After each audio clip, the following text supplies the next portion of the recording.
Good morning everybody. कैसे हैं आप सब? आई होप सभी बच्चे बहुत अच्छे से एंजॉय कर रहे होंगे। तो चलिएगा बच्चों, आज हम लोगों की क्लास नंबर 22 है और सेंटेंस करेक्शन का बच्चों आज हम लोग पार्ट 3 अटेंड करेंगे, जिसमें आपको 20 क्वेश्चंस दिए जा रहे हैं। एज बिफोर आपको देखना पड़ेगा कि कौन से ऑप्शन में आपको एरर मिल रहा है या कौन सा एक ऑप्शन करेक्ट या इनकरेक्ट है। ठीक है, तो चलिएगा, आपको करेक्ट ढूंढना है इस सेंटेंस में। आप मेरे साथ बने रहिए बच्चों और अपने आंसर को करते रहिएगा।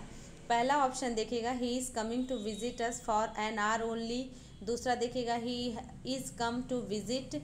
इसके बाद है he is coming to visit us for a hour only. तो बच्चों आपको इसमें पता ही चल गया कि कौन सा इसमें मिस्टेक है। देखिएगा, सबसे पहला बिल्कुल सही, पहला ही क्वेश्चन आपका करेक्ट जा रहा है। देखिएगा, ए ऑप्शन करेक्ट है। ठीक है, ए ऑप्शन क्यों करेक्ट है? क्योंकि बच्चों आपको पता है ना कि जब कॉन्टिन्यूअस होता है तो इज एम आर के बाद हमेशा आईएनजी लगता है। इसके बाद जो है जब प्रेजेंट कॉन्टिन्यूअस होता है तथा और के बाद एन लगता है। ठीक है, क्योंकि और हो गया, ऑनेस्ट हो गया, मतलब एच जब ओ के साथ आता है वॉवेल के साथ तो एच साइलेंट हो जाता है। याद है ना, हॉनर या हावर नहीं कहा जाता, आर या ऑनेस्ट कहा जाता है। इस सेंस में आपका ए ऑप्शन करेक्ट है। बी क्यों नहीं करेक्ट है? बी में कमिंग नहीं है इसलिए नहीं करेक्ट है। और सी जो है कमिंग है बट एन आर होना चाहिए, आर लिखा, ये गलत है। और नन ऑफ द एबव भी नहीं होगा। ठीक है, तो ए क्वेश्चन नंबर ए का फर्स्ट का A option. Okay, let's come to question number 2। Find the correct sentence. He was astonished at his, astonished मतलब होता है सरप्राइज होना। ठीक है, इसको ध्यान रखिएगा बच्चों, एस्टोनिश मतलब सरप्राइज होना। तो इसमें आप बताइए कौन सा करेक्ट हो रहा है। फिक्स प्रीपोजिशन की बात आपको ध्यान रखनी है। पहला ऑप्शन मिल रहा है एस्टोनिश्ड एट हिज सक्सेस। दूसरा है he was astonished in his success, या he was astonished on his success, और he was astonished for his success. तो आपको पता चलेगा कि ध्यान रखना पड़ेगा बच्चों, जैसे अलार्म हो गया।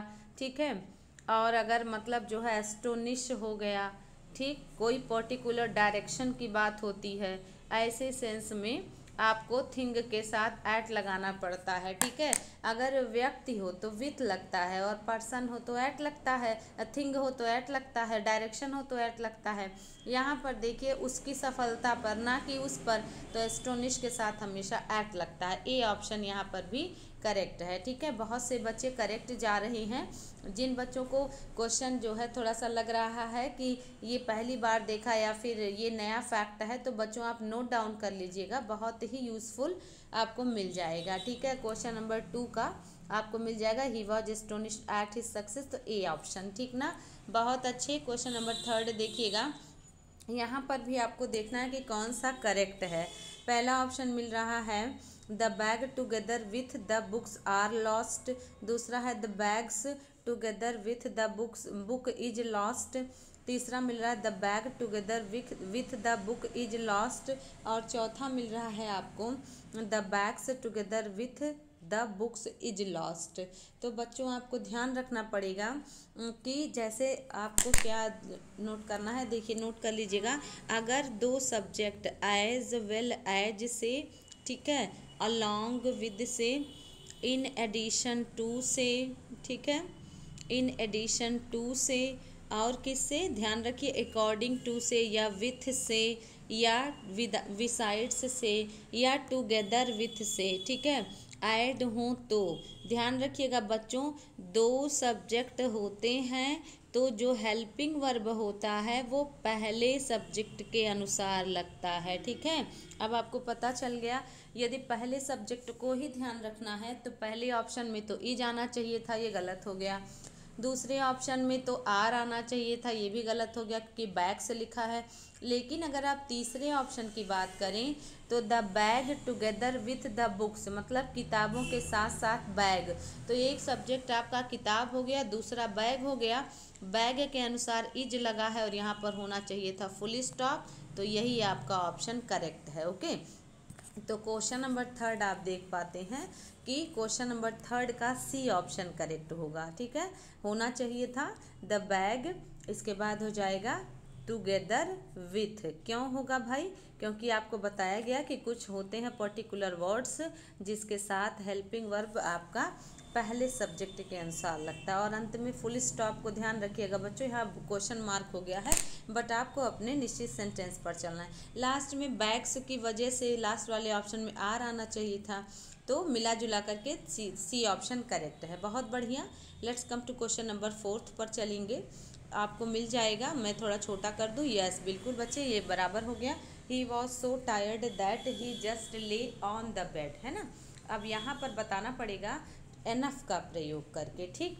अब आपको बताना है ही वॉज टायर्ड एनफ, इसके बाद आपको कंप्लीट करना है।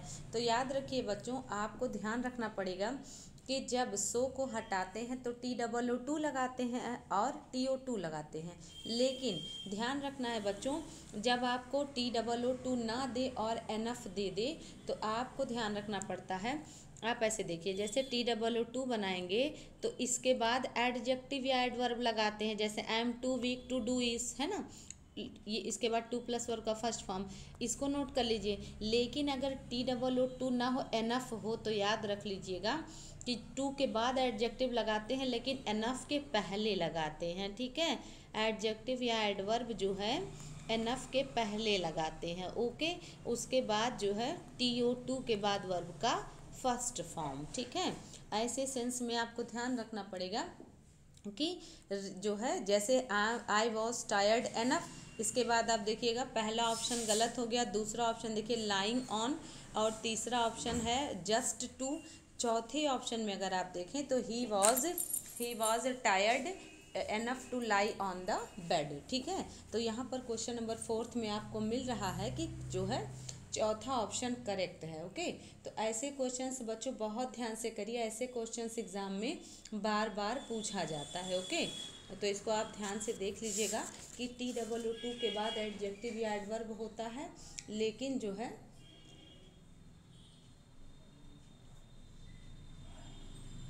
हाँ बिल्कुल सही, बिल्कुल सही, हाँ चौथा ऑप्शन करेक्ट है, ओके।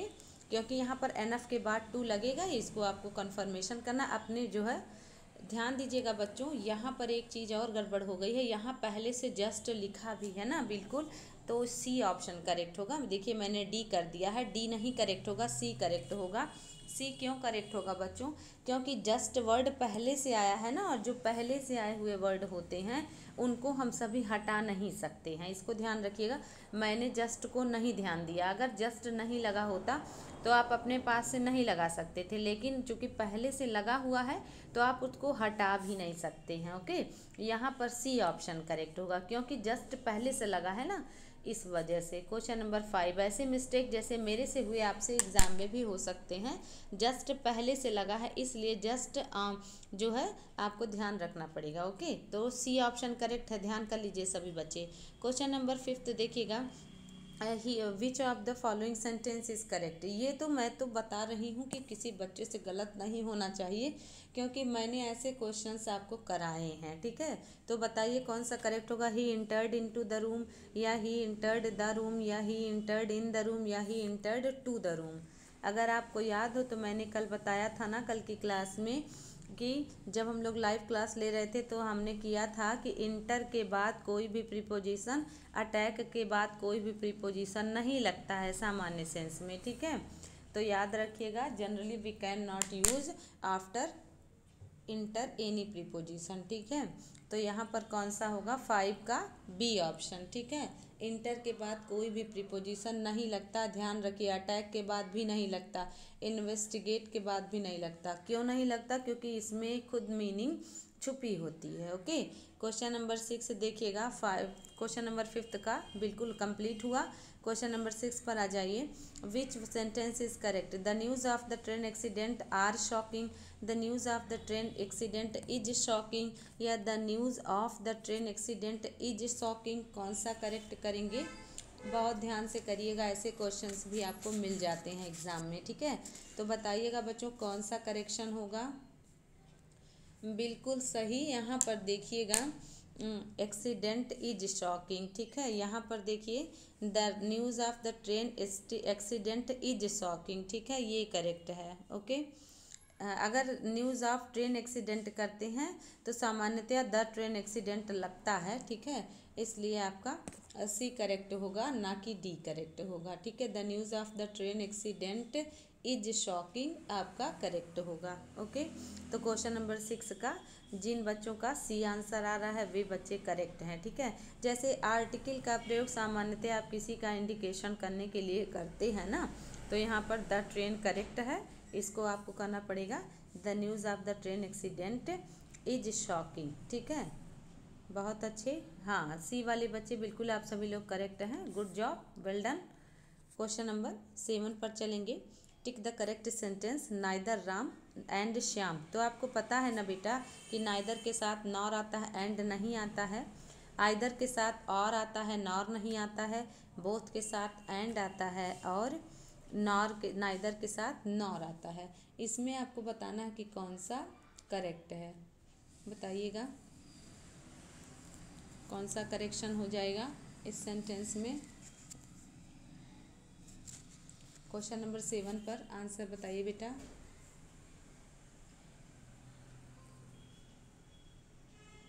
देखिएगा, ध्यान ये रखना पड़ेगा आपको कि यहाँ पर आपको ध्यान रखना है, क्या ध्यान रखना है, हेल्पिंग वर्ब की मिस्टेक हुई है, बिल्कुल सही। जिन बच्चों का डी आंसर आ रहा है वे बच्चे करेक्ट हैं। आपको याद है मैंने आपको बताया था कि बोथ के साथ एंड लगेगा, ये तो सही है, ये आपने करेक्ट किया, बट आपको ये भी तो ध्यान रखना है कि बोथ और एंड, जैसे मैं और आप दोनों लोग लिख रहे हैं तो प्लूरल हो गए ना, लेकिन अगर मैं बोलूँ ना तो मैं लिख रही हूँ ना तो आप, तो हम दोनों सिंगुलर बन गए। ऐसे सेंस में आपको हैज़ का प्रयोग ना करके हैड या हैव का प्रयोग करना पड़ता है। तो यहाँ पर अगर both Ram and Shyam have done it करते तब तो आप करेक्ट थे, लेकिन यहाँ पे राम श्याम दोनों का जिक्र करके हेल्पिंग वर्ब सिंगुलर लगा दिया, इसलिए ये इनकरेक्ट हो गया और डी करेक्ट हो गया। समझ में आ रहा है ना बेटा, ऐसे क्वेश्चंस एग्जाम में आपको ज़रूर से ज़रूर मिलते हैं और आपको कंफ्यूज कर देते हैं, ठीक है। तो चलिएगा क्वेश्चन नंबर 8 पर चलेंगे। देखिए क्वेश्चन नंबर 8 है, which sentence is correct grammatically, इसको बताइएगा। I and you have done it, you and he and you went there, I and he liked it, या you Tom and I ate sweets. इसको कौन सा correction करेंगे आप, कौन सा करेक्ट करना चाहेंगे, बताइएगा। 231 का रूल याद है, याद ही होगा ना बेटा। देखिएगा 231 को आप 23 कर देते हैं, 22 कर देते हैं और 31 कर देते हैं, ठीक ना। इस तरीके से आप जो है यहाँ पर देखिए 21 करते हैं, 21 करते हैं, 23 करते हैं, 31 करते हैं, ठीक। अब देखिएगा, अब हेल्पिंग वर्ब प्लूरल करते हैं तो यू एंड आई अगर आप कहेंगे तब ना करेक्ट होता, गलत हो गया। ही एंड यू करे तो भी गलत हो गया, यू एंड ही होना चाहिए था। आई एंड ही कर रहे हैं तब भी गलत है, फोर्थ वाला करेक्ट है। क्वेश्चन नंबर 8 में भी जो है फोर्थ ही करेक्ट है, होना चाहिए था यू टॉम एंड आई, मतलब 231 यहाँ पर फॉलो। 8 मतलब होता है ईट का सेकेंड फॉर्म, स्वीट्स मतलब मिठाइयाँ खाई, ठीक है। चलिएगा क्वेश्चन नंबर 8 का डी ऑप्शन करेक्ट आ रहा है, ध्यान रखिएगा। अगर 123 होता तो उल्टा हो जाता है, गलती स्वीकार करना, अपराध का स्वीकार करना, या फिर मतलब कोई जो है सिन को एडमिट करना, ये सब आपका हो जाता है 123, बट सामान्य सेंस में आप 231 का यूज़ करते हैं। क्वेश्चन नंबर 9 देख लीजिएगा। Which one of the following sentence is correct, what a boring task this is, what a boring task this is, what a boring task this is, what a boring task this is. इसमें punctuation का ध्यान आपको रखना है बेटा, इसमें आपको ध्यान रखना एक्सक्लामेटरी सेंटेंस, ठीक है, एक्सक्लामेटरी सेंटेंस, ऐसे में आपको एक्सक्लेमेशन मार्क का ध्यान रखना पड़ता है, ये मार्क जिसके साथ लगा हो वही होता है। तो डी में आपका लगा हुआ है, तो यहाँ पर डी ऑप्शन करेक्ट हो जाएगा। इसमें आपका व्हाट, जैसे आप जानते हैं ना व्हाट, हाउ, इसके बाद जो है एक इस तरीके से और दूसरा आपको मिलता है हुर्रे, वाओ, है ना, एलास, ऐसे आता है ओह, आह, तो ये सब भी एक्सक्लेमेटरी सेंटेंस होता है, ठीक ना। क्वेश्चन नंबर 10 पर चलेंगे। Question number 10, the poet and the novelist is dead, the poet and the novelist is dead, the poet and novelist are dead, the poet and the poet with the novelist with the poet are dead. इसमें कौन सा correct करेंगे आप, देखिएगा, आपको देखने में D correct लग रहा होगा ना। कौन सा करेंगे आप? सारे बच्चे आंसर करिए। देखिए बेटा, यहाँ पर आपको ध्यान रखना है कि जब एंड से, ठीक है ना, एंड से दो सब्जेक्ट जुड़े हों, दोनों के पहले आर्टिकल लगा हो, ठीक है, आर्टिकल लगा हो, या दोनों के पहले पॉजेसिव एडजेक्टिव लगा हो, तो हेल्पिंग वर्ब हमेशा प्लूरल आता है। एक ये रूल हुआ। दूसरा होता है अगर एक के पहले लगा हो, यानी कि पहले वाले सब्जेक्ट के पहले लगा हो आर्टिकल और या पॉजेसिव एडजेक्टिव और दूसरे वाले के पहले ना लग के सीधे नाउन लिखा हो, तो हेल्पिंग वर्ब क्या आता है? सिंगुलर आता है। ये वाला रूल आपको लिखाया गया है। आप बताइएगा कौन सा करेक्ट है। नियम के अनुसार ही काम होगा। अंग्रेजी बराबर मैथ, मैथ बराबर अंग्रेजी। आप बिना रूल के काम नहीं कर सकते। कौन सा करेक्ट कर रहे हैं आप बताइए। देखिए, अगर पहले की बात करें, the poet and the novelist are dead होना चाहिए था, गलत हो गया क्योंकि दोनों प्लूरल हैं। दोनों मतलब दो अलग अलग पर्सनैलिटी को रिप्रेजेंट कर रहे हैं। और अगर बी देखा जाए, the poet and novelist is dead, तो अगर आप इसको देखेंगे तो यही करेक्ट है, क्योंकि वही व्यक्ति पोएट है, वही व्यक्ति नॉवलिस्ट है। ठीक है, तो क्वेश्चन नंबर 10 का बी करेक्ट होगा, द पोएट एंड, बहुत अच्छे क्वेश्चन सब बेटा, नोट कर लीजिएगा, एंड नॉवलिस्ट इज डेड। ठीक है, ध्यान रख लीजिएगा, अपने शर्तों के अनुसार काम करिएगा कि जब आएगा तो जब दोनों के पहले आर्टिकल या पॉजेसिव एडजेक्टिव हो तो helping verb plural, otherwise singular होता है। ठीक ना। तीसरा देखिएगा, तीसरा वाला क्यों गलत है? क्योंकि द पोएट एंड नॉवलिस्ट तो यहाँ इज होना चाहिए था। और चौथा देखिए, विथ आ गया, तो विथ के लिए आपको बताया गया है ना, दो अगर सब्जेक्ट विथ से जुड़े हों तो हेल्पिंग वर्ब हमेशा पहले के अनुसार लगता है, तब तो यहाँ इज आना चाहिए था। बात समझ पा रहे हैं ना। तो किसी भी जो है रूल से आपको किसी भी सेंटेंस में काम करना पड़ सकता है, इसलिए आप रूल के अनुसार चलें और प्रैक्टिस के साथ काम करें। ओके, क्वेश्चन नंबर 11 पर चलेंगे। इसमें आपको पता चल गया ना कि क्वेश्चन नंबर 10 का बी करेक्ट है, ध्यान रखिएगा। ठीक है, क्वेश्चन नंबर 11 पर देखिएगा, which of the following sentence is correct one, इसको बताइएगा। The ship let go its anchor, the ship let the ship go its anchor, let's its anchor go to ship, its anchor let the ship go, इसको बताइएगा। Question number 11 का कौन सा करेंगे आप? इसमें तो मुझे लगता है कोई बच्चा गलती नहीं करेगा, है ना। बताइए बेटा कौन सा करेक्ट करेंगे आप? पूरे जोश जुनून के साथ काम करिए, बिल्कुल। ओके, क्वेश्चन नंबर 11 बिल्कुल सही बच्चों, आप सभी लोग करेक्ट हैं, बी करेक्ट होगा। ठीक है, बी वाले आंसर ज़्यादा आ रहे हैं तो हम आपकी बात मान लेते हैं। ठीक है, देखिए, the ship let go its anchor, यहाँ पर आपका शिप अपने एंकर को जाने देगा, ये आ रहा है। दूसरा कह रहा है late the ship go its anchor, मतलब शिप को उसके एंकर के साथ जाने दो, यही करेक्ट होगा। लेट्स इट्स एंकर, ये तो गलत हो गया ना। लेट्स ऐसे लिखा जाता है, LET मतलब इसका तात्पर्य होता है लेट अस। ठीक है, इसका कंट्राडिक्शन या जो है कॉन्ट्रैक्शन फॉर्म लेट्स होता है। ओके, तो यहाँ पर बी करेक्ट है, डी भी नहीं होगा, ध्यान रखिएगा। ओके, बहुत अच्छे। क्वेश्चन नंबर 11 के बाद अब 12 पर आ जाइए। कह रहा है चूज द करेक्ट सेंटेंस। कह रहा है rupees 200 is not a big sum, are not a big sum, are not a big sum, या is not a big sum. देखने में सेम सेम लग रहा है ना, बट आप आंसर बताइए कौन सा करेक्ट करेंगे। ऐसे क्वेश्चंस आपको एग्जाम में मिल जाते हैं। ठीक है, पैसे से रिलेटेड, नोट से रिलेटेड। हाँ बेटा, आंसर करिए, सोच समझ के आंसर करिएगा इसको। ठीक है,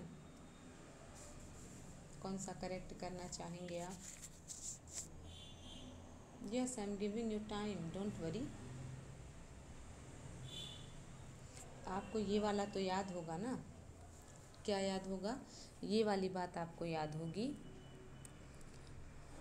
कि 10 miles is not a long distance, ये वाली बात याद है ना। तब देखिए, आर नहीं आएगा, रुपीज़ 100 इज अ बिग सम, तो ए भी करेक्ट है, डी भी करेक्ट है, ठीक है। तो यहाँ पर आप देखिएगा क्वेश्चन नंबर 12 का क्वेश्चन नंबर 12 का ए करेक्ट है, डी भी करेक्ट है, बट आपको याद रखना पड़ेगा 200 रुपी, ठीक है। 200 rupee is not a big sum. Is not क्यों है? क्योंकि आपको बताया गया था ना, डिस्टेंस हो गया, मनी हो गया, कुछ ऐसी चीज़ें होती हैं जो सिंगुलर बनाती हैं, ठीक है। तो आपका हो जाएगा 200 rupees is not a big sum, okay, big sum, ठीक। आर नहीं रहेगा, ये बात ध्यान रखिए। तो ए डी दोनों करेक्ट है, यहाँ पर डी भी सेम है, ठीक ना बच्चे, ध्यान रखिएगा, ओके। क्वेश्चन नंबर 13 देख लीजिएगा। विच of the following sentence is correct, इसको बता दीजिए। क्वेश्चन नंबर 13 में कहाँ तक आप जा रहे हैं? बिल्कुल सही। Tell me where do you live. देखिए कन्फ्यूज़न कहाँ होता है बच्चे? कन्फ्यूजन होता है जब आप एक ही सेंटेंस को दो अलग अलग तरीके से देखते हैं और आप हो जाते हैं कंफ्यूज। तो यहीं पर एक सेंटेंस है, tell me where do you live. अब आपको पता है ना कि वेयर रिलेटिव प्रोनाउन भी है और where as a question word भी यूज़ होता है। तो बस आपको ध्यान रखना पड़ेगा कि वेयर यहाँ पर क्या काम कर रहा है, ओके। अगर आप यही जान जाएंगे तो आपका काम हो जाएगा, ओके। यहाँ पर देखिएगा, पहला सेंटेंस अगर आप कहें तो पहला तो आपका ये रिलेटिव प्रोनाउन की तरह ना यूज होकर क्वेश्चन वर्ड की तरह यूज़ हुआ तो गलत हो जाएगा। दूसरा देखिए, tell me where you live, ये भी आपका, अगर आप जो है वेयर यू लिव इस वाले की बात करें तो यहाँ पर अगर आप फुल स्टॉप कर दें तो बी ऑप्शन ही करेक्ट है।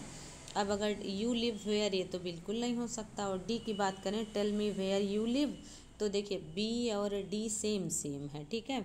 ए नहीं होगा, सी नहीं होगा। लेकिन अगर इसको फुल स्टॉप कर दे तो यहाँ पर फुल स्टॉप होना चाहिए, यहाँ पर भी टाइप करने वाले ने क्वेश्चन मार्क कर दिया है, तो आपका ठीक है, tell me where you live, ये करेक्ट होगा। इसको ध्यान रखिएगा बच्चों कि जब विच हो गया, वॉट हो गया, वेयर हो गया, हाउ हो गया, वाई हो गया, जब ये रिलेटिव प्रोनाउन की तरह आते हैं तो इनके साथ हमेशा क्या होता है, हेल्पिंग वर्ब ना करके सब्जेक्ट आता है, ठीक है। तो tell me where do you live ना करके tell me where you live, तुम कहाँ रहते हो मुझे बताओ, ठीक है, जहाँ तुम रहते हो मुझे बताओ, है ना, इस तरीके से आप बात करते हैं, ओके। डी में भी सेम है, तो बिल्कुल भी आप कंफ्यूज ना हो, आपको आंसर मिल गया है। अब बाकी टाइपिंग चाहे जो हो, बस आपको रूल याद होना चाहिए, है ना। क्वेश्चंस तो बहुत मिल जाएंगे बच्चों एग्ज़ाम में आपको, ओके। क्वेश्चन नंबर चलिएगा, क्वेश्चन नंबर 14 पर चलेंगे। Which one is the correct sentence, इसको बता दीजिएगा। पृथ्वी गोल थी, पृथ्वी गोल है, पृथ्वी गोल ही रह रही है। बस आपने आंसर देख लिया, बिल्कुल सही, बिना सोचे समझे इसका आप बी लगाएं, है ना, क्योंकि आपको पता है कि जो यूनिवर्सल ट्रुथ होते हैं और हिस्टोरिकल इवेंट होते हैं, प्रोवर्ब्स होते हैं, और आपकी आदत होती है वो कभी भी टेंस चेंज नहीं करती है, ठीक है। तो आपको क्या करेक्शन करना पड़ेगा, आपको देखना पड़ेगा कौन सा करेक्ट है। तो यहाँ पर हम सभी जाएंगे ऑप्शन नंबर बी के साथ, बिल्कुल सही, इसमें तो कुछ सोचना ही नहीं है, ओके। क्वेश्चन नंबर 15 देख लीजिएगा। Find out the correct sentence. Alms on is given to the beggar. Alms माने भिक्षा होता है, ध्यान रखिएगा बच्चों, भिक्षा। देखिए बताइएगा, देखिए अगर आप आर्म्स करते हैं, ठीक है, आर्म्स करते हैं तो आर्म्स मतलब होता है भिक्षा, ओके। और इसके साथ प्लूरल हेल्पिंग वर्ब यूज़ होता है, बिल्कुल सही। डी वाले आप नहीं, सी वाले बच्चे आप सभी लोग करेक्ट हैं। आर्म्स माने भिक्षा होता है ना, तो यहाँ पर आपका आर्म्स आर गिवन, ठीक ना। इसके जैसे कैटल हो गया ना, कैटल आपका एस नहीं लगाता है लेकिन हेल्पिंग वर्ब प्लूरल लेता है, सेम पैटर्न पे आपको गिवन द बिगर, ओके, इस तरीके से आप करिएगा, ठीक ना। और अगर आर्म कहेंगे तो आर्म माने भुजा होता है और आपका हथियार भी होता है, अस्त्र शस्त्र भी, ठीक है। तो सी ऑप्शन करेक्ट है। इसके बाद देख लीजिएगा, pointly out which part of the given sentence is grammatically incorrect, इसको बता दीजिएगा। ऑप्शन कह रहा है the third world countries must adopt, फिर दूसरा आपको मिल जाएगा the are radically approaches for, फिर है this dissemination of science information, फिर है in the view of nature of magnitude their problems. ये इनकरेक्ट बताना है, इसको ध्यान रख लीजिएगा। तो इनकरेक्ट इसमें ढूंढना है। बहुत ध्यान से करिए बच्चों और आपको आंसर मिल जाएगा। बताइएगा इसमें कौन सा करेक्ट करेंगे आप।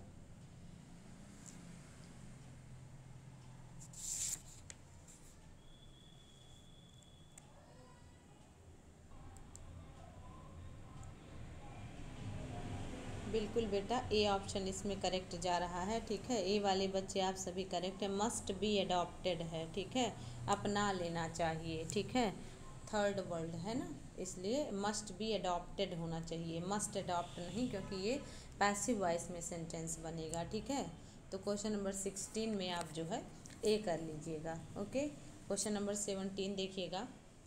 Question number 17, his elder brother him, इसके बाद है गेव मेनी गुड एडवाइस, इसके बाद his elder brother gave him many good advice, his elder brother give him many good advice. इसको बताइएगा आप कौन सा करेक्ट करेंगे। There are 4 option. नहीं बेटे, देखिए यहाँ पर ध्यान रखना पड़ेगा। यहाँ पहले में क्या गलती है, हिम गेव नहीं, गेव हिम होना चाहिए था। ठीक है, गेव हिम, तो इसलिए ये गलत हो गया। दूसरा देख लीजिए, his elder brother gave him many good advice, है ना। अगर आप इस सेंटेंस को करते हैं मेनी गुड एडवाइस, तो यही आपका करेक्ट है। ठीक है, बिल्कुल सही। यहाँ पर दूसरा देखिएगा, गिव हिम कह रहा है ना, तो सी ऑप्शन नहीं करेक्ट है। गिव हिम नहीं, गिव्स हिम होना चाहिए था। ए नहीं करेक्ट है, बी वाला। ठीक है, तो क्वेश्चन नंबर 17 में बी है। क्योंकि देखिए, अगर आप प्रेजेंट मानते हैं तो गिव्स कहिए, पास्ट मानते हैं तो गिव कहिए। तो यहाँ पर क्वेश्चन नंबर 17 में आपको मिल रहा है बी ऑप्शन, और यहाँ पर हो जाएगा his elder brother gave him. ठीक है, क्योंकि जब तक आप वर्ब का सेकेंड फॉर्म नहीं लगाएंगे तब तक आप दिए गए ऑप्शंस में से नहीं देख पाएंगे कि जो है क्या आपको करेक्शन करना है। एडवाइस होगा ना कि एडवाइसेस। तो यहाँ पर तो सारे में एडवाइस लिखा है, बिल्कुल आप कंफ्यूज नहीं होंगे। ओके, बहुत अच्छे। क्वेश्चन नंबर 18 देख लीजिएगा। Find the correct sentence, he is one of those boys who are wicked, he is one of those boys who is wicked. इसमें आपको थोड़ा सा दिमाग लगाना पड़ेगा। ठीक है, कौन सा दिमाग लगाना पड़ेगा। He is one of those boy who are wicked, बिल्कुल सही। इसमें आपको he is one of those boys होना चाहिए था बेटा। इसमें कौन सा करेक्ट किया जाए, इसमें सब में गड़बड़ी है। इसका करेक्ट ऑप्शन होना चाहिए था he is one of those, ये होना चाहिए था। फिर होना चाहिए था बॉयज़, इसके बाद हूँ आर विक्ड, विक्ड मने होता है दुष्ट। ठीक है, ओके। ध्यान रखिएगा कि जब भी आप वन ऑफ द के बाद कोई नाउन लिखें तो नाउन हमेशा प्लूरल होता है। तो he is one of those होना चाहिए था, फिर बॉयज़ होना चाहिए था। और जब रिलेटिव प्रोनाउन होता है तो हेल्पिंग वर्ब प्लूरल हो जाता है, यानी कि दैट हो गया, विच हो गया, हूँ हो गया। लेकिन अगर रिलेटिव प्रोनाउन ना हो तो वर्ब सिंगुलर ही होता है। तो यहाँ पर किसी ऑप्शन में अगर आप पहले को करते हैं तो पहले में बॉयज़ होना चाहिए था, नहीं दिया है। दूसरे में करिए तो आर होना चाहिए था, नहीं दिया है। तीसरे में करिए तो वाई कर दिया है, गलत हो गया। चौथे में भी वही है, बॉयज़ होना चाहिए था। तो इसको आप जो है इसको बस अपना सही करेक्शन मान लें कि he is one of those boys who are wicked. Okay, यानी कि उन दुष्ट भाइयों में से वह एक है जो दुष्ट है अपने बहन के लिए। ओके, या भाई के लिए। क्वेश्चन नंबर 19 देखिएगा। Tom I and you are sweets, you Tom and I are sweets. तो आपको यहाँ क्या करना पड़ेगा, ध्यान रखना पड़ेगा हम सभी को यहाँ 231 वाला नियम। ठीक है, 231 यानी कि टॉम सबसे बीच में आएगा, आई और यू टॉम एंड आई किस ऑप्शन में है, यू टॉम एंड आई, बिल्कुल डी ऑप्शन में है। ठीक है, टॉम आई एंड यू पहले में है, गलत। आई यू एंड टॉम गलत, दूसरा भी गलत, चौथा करेक्ट है। ठीक है, चौथे का सही तरीका होना चाहिए था डी, यू टॉम एंड आई। 8 मने खाया, स्वीट्स मने मिठाइयाँ। ओके, बहुत अच्छे। क्वेश्चन नंबर 20 पर चलते हैं। क्वेश्चन नंबर 20 देख लीजिएगा। Tick the correct option. The scenery of Kashmir moves me most, फिर है the sceneries of Kashmir moves me most, फिर है the sceneries of Kashmir move me most, इसको भी ध्यान से देख लीजिएगा बच्चों, एग्ज़ाम में आता है, ठीक है। तो याद रखना पड़ेगा कि जैसे सीनरी हो गया, पोएट्री हो गया, ये कुछ ऐसे वर्ड हैं जो है IES नहीं लेते हैं, ओके। तो द पोएट्रीज नहीं कर सकते, द सीनरीज नहीं कर सकते हैं, ठीक ना। तो जब पोएट्रीज नहीं कर सकते तो सीनरीज नहीं कर सकते, तो किस ऑप्शन में है, सीनरीज पोएट्रीज। तो देखिए बी में भी सीनरीज आया है और जो है सी में भी सीनरीज आया है, तो सीनरीज को आप जो है इग्नोर करें। सीनरीज हो गया, पोएट्रीज हो गया, ठीक है, पुलिसेज हो गया, ऐसे कुछ वर्ड्स हैं जो नहीं लिखे जाते हैं, ठीक है।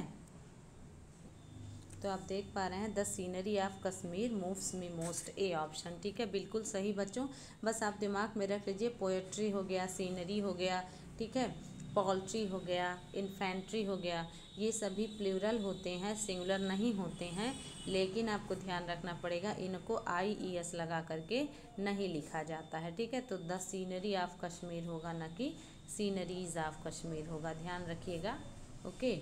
सीन्स आप कर सकते थे लेकिन सीनरी को सीनरीज नहीं किया जा सकता, ठीक है। बहुत अच्छे, तो चलिए थैंक यू सो मच, आपने बहुत मेहनत से पढ़ा, आपका मेहनत हमें ऊर्जा प्रदान करता है, आपका दिन शुभ हो। Thank you so much, thanks a lot बच्चों, हैव अ नाइस डे। मिलते हैं नेक्स्ट क्लास में।